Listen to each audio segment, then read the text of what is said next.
powers will become yours.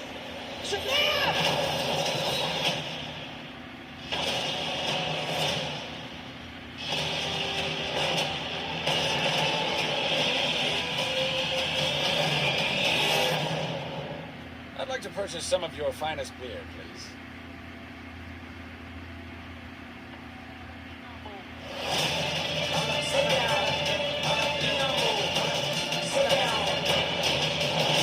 Shazam. Blair. Yes. If you have a location like on a cliff, like a castle-esque type thing, overlooking some water, splashing on rocks and stuff, then we will take that. Experience it in IMAX. Wouldn't it be nice to go back to the days when we actually liked Zachary Levi and he didn't drink the Kool-Aid and became a Trumper? I wish we can go back to those days, but sadly we cannot. Welcome to Time About the Movies, everybody.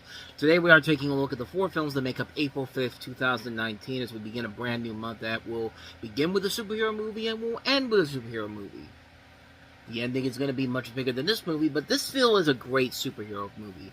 That is, of course, Shazam, starring Zachary Levi as the superhero there, but in the story, we have a superhero inside of us all, and it just takes a bit of magic to bring it out. In Billy Batson's case, by shouting out one word, Shazam, the streetwise 14-year-old foster kid can turn into the adult superhero Shazam. What a difference 3 years has made for DC. I mean, they started on such a sour note with their extended universe with Batman v Superman: Dawn of Justice, which I still stick by as this generation's Phantom Menace. Then it was followed by Suicide Squad, which was still bad, but was getting better. Wonder Woman, which was a great movie until that pointless final action climax. Justice League, which was heavily flawed but fun. Aquaman was a great movie too, and hell, I'll even throw in the Lego Batman movie and Teen Titans Go to the Movies. They're not technically DCEU films, but they're still great movies overall. But never before has a song title from Drake perfectly summed up the DCEU at this point. You know, started from the bottom, now we're here. Because yeah, we're at a point where DC is at a point where they're competing with Marvel and doing a pretty good job, because yeah, Shazam is pretty awesome. I love this movie, man. I had such a great time watching this movie, more so than I ever would have imagined, with my knowledge of the character being very scarce overall. I never read the comics. I was just going off the movies, like I usually do with most of these superhero movies, but it's just fun, man. It's a really fun movie all across the board. You really don't need to know much about the character of Shazam to really appreciate this film in particular, because the film works on its own merit. Starting off with the cast right out of the gate, Zachary Levi is great. He's fantastic in this role. He had a great charismatic personality to him when he was on Chuck, and the very underrated Less Than Perfect, too. You know, he plays this main character so well, having to essentially be a kid inside of an adult's body, a la Tom Hanks in Big, which the film itself even references too. I'll get to that later on, because that's where the film really got me, was how they kind of referenced some of the old 80s movies that were notable at the time, but we'll talk about that later, But Asher Angel's really good as Billy Batson. I thought he was very good. A lot of the kid actors in here are great, too. Jack Dylan Glazer, Faith Herman, Grace Fulton, Ian Shee, Jovan Armand. They're really great in this movie, playing his foster family. The rest of the actors are great. Marta Milans and Cooper Andrews as his foster parents are really good. Mark Strong's a really good villain in this movie. And DC, you know, they're doing what the MCU couldn't really do. That's the one big flaw with the MCU, is that most of their villains are pretty forgettable, but Mark Strong is pretty good in this, because, yeah, he really got a chance to redeem himself after playing Sinestro in Green Lantern. And Jaimin Hansu, his second DCEU film in a row. Keep in mind, he was in Aquaman too. Like, he's really good as the Ancient Wizard in here. But again, one of the greatest aspects about this movie is the fact that they got away with so much in this movie with the PG-13 rating, to the point where it really did feel like a kid's movie from the 1980s. Not only like Big, which, like I said, has a little homage with the piano scene, but you got Ghostbusters in here, especially with the designs of the 7 Deadly Sins creatures, which look straight out of Ghostbusters. Like, if you watch the 7 Deadly Sins in this, and then watch Ghostbusters, you can definitely tell that they're creatures similar to Zool, Gozer, Vince Clortho, the Keymaster, with a mix of practical and CG effects that bring this to life. And there's even fair comparisons to Monster Squad, with the kids being the hero. This is a movie that feels so much more like an 80s kids movie in the best possible way. And it helps to have a great director like David Sandberg coming in here, who has a background in horror, as well as making the leap to the superhero drama after his previous films Lights Out and Annabelle Creation, were the big surprises of 2016 and 2017. And he makes the transition to superhero films pretty impressively overall. The comedy is great. There are times in the movie where I legitimately did laugh out loud at some of the jokes they were putting out there, and some legitimately funny moments, and even some pretty funny jabbings at the previous DCU films, including Batman v Superman. The action overall is really well done. The visuals are impressive. They even throw in some nice, heavy emotional moments. That great scene where, Billy... There's a whole subplot about him finding his birth mother, and it has an effective outcome that you really don't see coming at all, and it works for the circumstances they set up here. Like, more scenes like that really would have helped in the sequel, Fury of the Gods. But, I still enjoyed that one, but that was one where it definitely felt like the character... Shazam in the second movie really felt like Ralph in Wreck-It Ralph 2, Ralph Breaks the Internet, where it felt like his character regressed down and really didn't have a whole lot to do in that particular movie. I still enjoy that film, but it's definitely not as good as this film here. And there are a few nitpicky scenes here, but it doesn't reach that point like Wonder Woman did with its final climax being absolutely pointless. That really could have been saved for the sequel and ruining an overall perfect film. But no, it's just nitpicky things here and there. And the fact that I'm even saying that for the DCEU after everything they went through is a step in the right direction for them. It's that perfect movie for the DCEU that they've been waiting for. Boasted by an excellent cast led by Levy, impressive visuals, great action, really funny comedy, good emotional moments, and it's a great fun throwback to the movies of the 1980s while also being a great modern-day superhero movie. This isn't only DC's best movie in years, but it's one of the best movies I've seen in 2019 at this point. It's that great of a movie.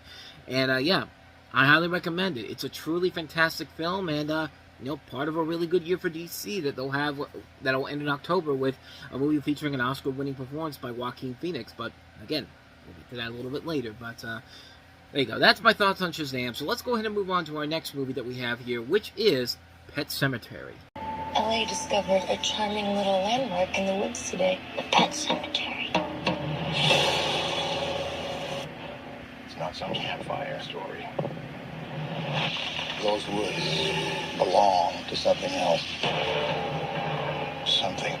That cat was dead. That brings things back. I know what you're thinking of doing. But they don't come back the same. Daddy. What's going on?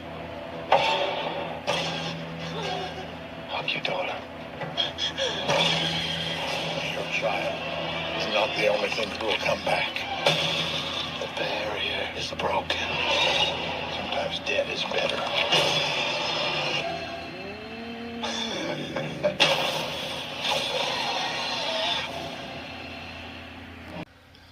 Yeah, this one sadly doesn't have the over-the-top enjoyment of the first Pet Sematary movie from 30 years ago. This one definitely is not that fun film overall. I mean, it's not bad, but it certainly is a movie that screams, hey, it was a success over at Warner Brothers, so we have to make our own Stephen King adaptation. We got the rights to Pet Sematary. Do that.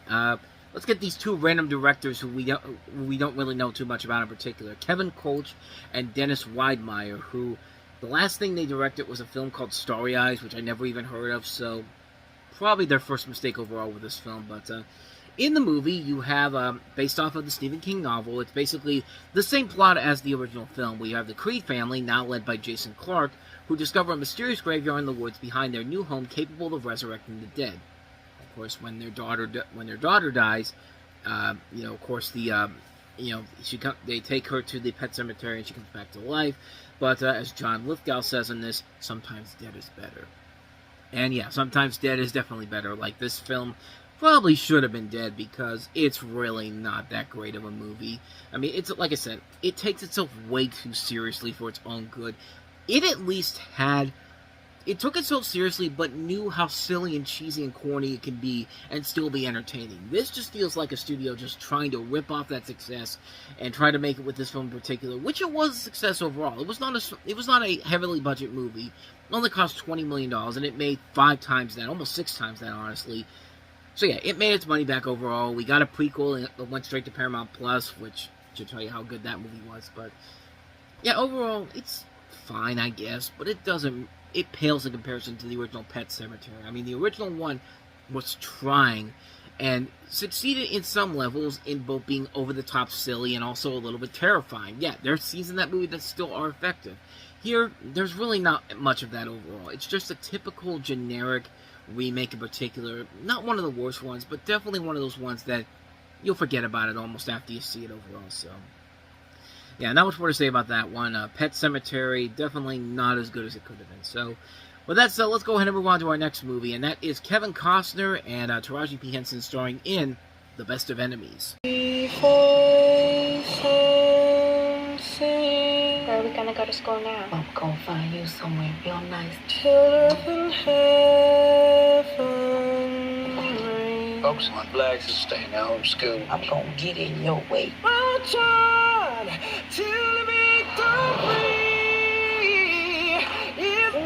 We gonna beat school segregation once and for all. The Best of Enemies, rated PG-13. And once again, I cannot do my research because Kevin Costner is not in this movie. He was in a movie with Taraji P. Henson, if I remember correctly, called Black or White from a couple of years ago. In fact, let me even double check just to make sure that that's correct.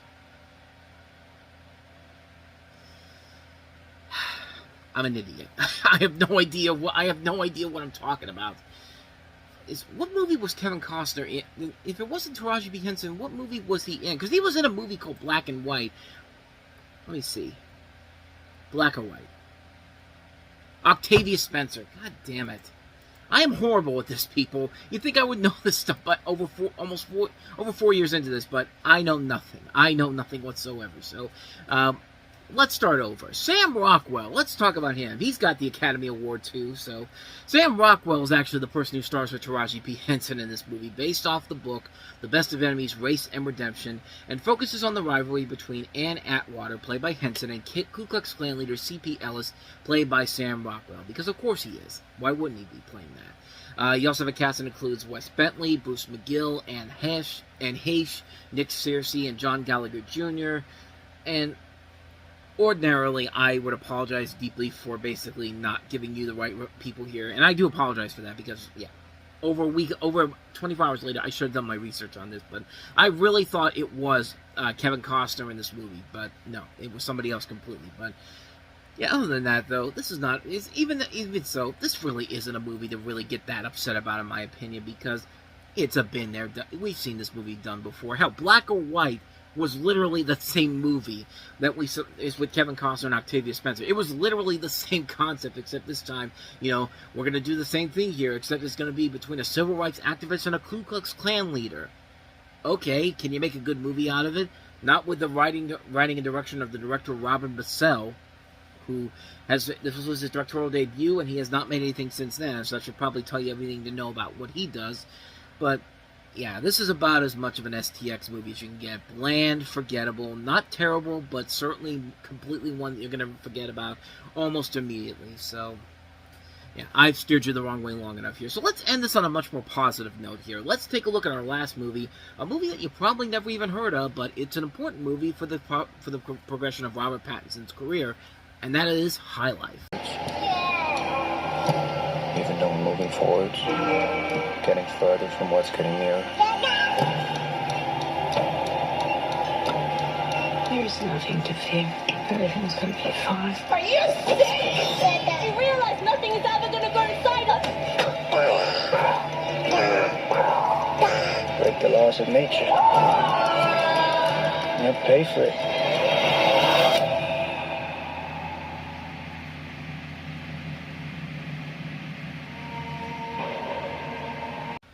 Which I know what you're thinking by looking at it. It looks like a pretentious, snooty French film, which in some ways it is. It's directed by Claire Denis, a French film director, and she wrote the script with her longtime collaborator Jean-Paul Fagoul. So, yeah, it's a snooty French film, but a snooty French film that isn't bad. I know, shocking. It's hard to believe that there actually is one that isn't terrible, but this one focuses on a group of criminals sent on a space mission towards a black hole while taking part in scientific experiments. You've got a cast that includes the aforementioned Robert Pattinson, Juliette Binoche, Andre Benjamin, and Mia Goth. And, yeah, like I said, it's definitely a movie where, on a visual level, it looks incredible, and it's a movie where, yeah, it feels like a pretentious, snooty French film, but it's not that at all. It's a movie that does take a lot of chances and does create some unique ideas overall, It is an interesting film in general here, and a film that most people wouldn't expect from a film of this caliber here. You look at this and you think to yourself, oh, it's going to be so far up its own ass or something like that. But no, it's not that at all. And again, this is an important movie for Robert Pattinson because still by this point, people still thought that, oh, Robert Pattinson is just the glittery vampire guy from Twilight. I know I certainly felt that way. But really, once he got away from Twilight and actually he got a better person to come in and tell him, hey, you are much better than this. I'm going to go ahead and get you some better movies here because you got to show people what you can really do. And he got better and better as time went on. Like, you know, the last movie we saw him in was Good Time, which was a really good film. And then he would follow this up later in the year with The Lighthouse. And then, of course, his magnum opus with Christopher Nolan's... well, not really his magnum opus, but he was also great in Tenet. I thought he was really good in that. And also, but his magnum opus was The Batman that really showed everybody, man, this guy's actually really good. Yeah. Robert Pattinson is a terrific actor, and it just basically goes to show you that, yeah, the Twilight movies really were just badly written scripts overall, because look at all the people that have come from that movie and have turned out to be really good actors. Pattinson, Kristen Stewart, Anna Kendrick,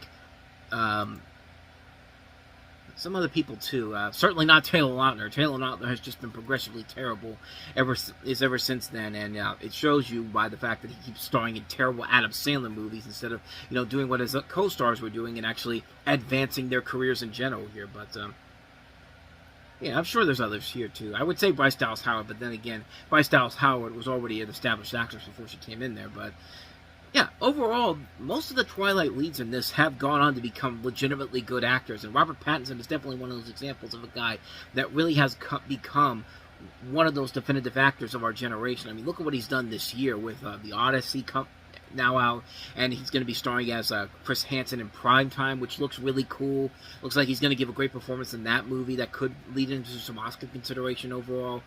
And he's got Dune Part 3 coming up in the year. And then he's got Possession coming out, the remake of the 1981 movie with Sam Neill and Isabella Gianni, excuse me. But, yeah, and, you know, Mickey 17, he was great in that. I just saw him in Die My Love with Jennifer Lawrence. That was great, too. This guy has become a legitimately good actor. And this, I think, was the movie that really established the fact that, yeah, this guy is actually a hell of a good actor overall. I haven't seen the drama yet with him and Zendaya. I haven't seen that yet, so I can't really tell if that's any good or not. But from what I've heard, it's really good. So I'm looking forward to checking it out at some point. But yeah, overall, it's a great movie. It's a really great movie, boasted by the performances, the visuals, and the unique storytelling overall. High Life is definitely a film that does work in general here, and yeah, not much more I can really add to it except you know, High Life, or as the Miller Lite guy used to say, High Life. I knew I had a reason why I saved that clip. When I heard the title High Life, my first thought was the Super Bowl commercial, the 1 second ad where you have the guy in the Miller in the beer area that's like High Life, and that's it. That's all the commercial was. $3 million spent on a 1 second commercial. God, those were the good old days. But anyway, that's going to do it for this episode of Time About the Movies. Next time we meet, we'll take a look at a couple of other new movies released on April 12th, including, speaking of Big, we have a new version of Big, Little, which this time around, the roles are reversed. It's Regina Hall and Issa Rae. And, you know, the story of that movie is that Regina Hall is a woman who's transformed into her younger self. So yeah, it's a role reversal of Big, and the younger version is played by Marseille Martin from Blackish. So we have that. We have David Harbour starring in Hellboy, the remake of Hellboy, which sounds awesome until you see the movie and you realize that, no, this is pretty bad. Not David Harbour. David Harbour is awesome, but yeah, Hellboy the movie, not so much. And hey, the Twilight franchises and 50 Shades of Grey franchises are done, so let's get another book series to the big screen with After. And then let's talk about a great Leica movie. Leica's back again with a new movie, and unfortunately, unlike their other films, this one was not a big hit at all. It came and went, and I do mean unfortunately, because Missing Link is a great movie that should be right up there with some of their best movies that they've done. So 4 films to take a look at overall tomorrow on the next episode: Little, Hellboy, After, and Missing Link. Very small titles, but some good movies there, others not so much. We'll touch on them tomorrow, so I hope you will join me for that. With all that said, though, thank you so much for watching this, and I hope you enjoyed it. If you did, please go ahead and do me the honors of hitting that like button, that subscribe button, and that notification button. Also, don't forget to check out our playlist, and don't forget to check out the previous episode we did. So with all that said, whether it's in the past, the present, or the future, I will see you at the movies. Take care.